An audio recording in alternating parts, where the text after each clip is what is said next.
আসসালামু আলাইকুম সুপ্রিয় দর্শক, কেমন আছেন? আশা করি অনেক ভালো আছেন। আজকে আপনাদেরকে জানাবো 2026 সালের মালয়েশিয়ায় যেতে কি কি কাগজ লাগছে সেগুলো জানাবো। 2026 সালে বাংলাদেশ থেকে মালয়েশিয়ার কাজের উদ্দেশ্যে যেতে চাইলে কিছু গুরুত্বপূর্ণ কাগজপত্র রাখতে হয়। তবে মনে রাখতে হবে আপনি কোন ধরনের ভিসায় যাচ্ছেন এবং মালয়েশিয়ার শ্রম বাজারে নীতিমালা অনুযায়ী কিছু কাগজপত্র পরিবর্তন হতে পারে।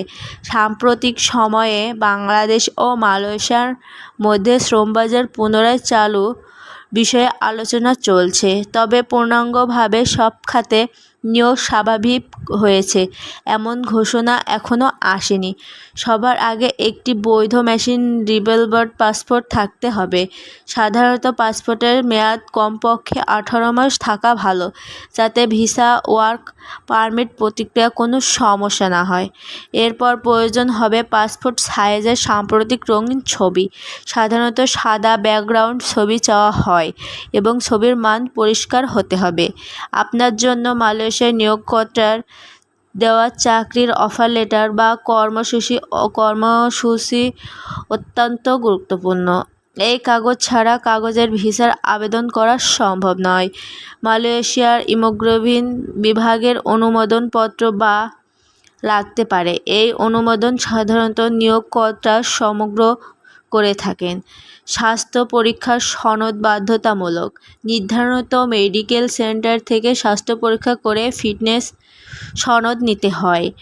অনেক ক্ষেত্রে প্রি ডিপার্চার প্রশিক্ষণের সনদ এবং প্রয়োজনীয় নিবন্ধন কাগজও চাওয়া হয়, বিশেষ করে বাংলাদেশ থেকে শ্রমিক হিসেবে গেলে। যদি আপনার কাগজের জন্য শিক্ষাগত যোগ্যতা বা কারিগরি দক্ষতার প্রয়োজন হয়, তাহলে শিক্ষাগত সনদ, ট্রেড সার্টিফিকেট বা অভিজ্ঞতার সনদ জমা দিতে হতে পারে। ভিসার আবেদন যথাযথ পূর্ণ করতে হবে এবং পাসপোর্টের তথ্য পাতার ফটোকপি দিতে হবে।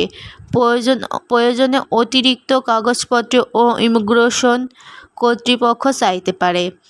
সবশেষে শুধুমাত্র সরকার অনুমোদিত ও বৈধ রিকোয়েস্টিং এজেন্সির মাধ্যমে প্রক্রিয়া সম্পন্ন করা উচিত।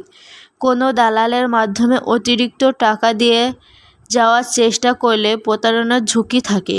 সাম্প্রতিক বছরগুলোতে এই বিষয়টি নিয়ে বাংলাদেশ ও মালয়েশিয়ার উভয় দেশের কঠোর অবস্থান নিয়েছে।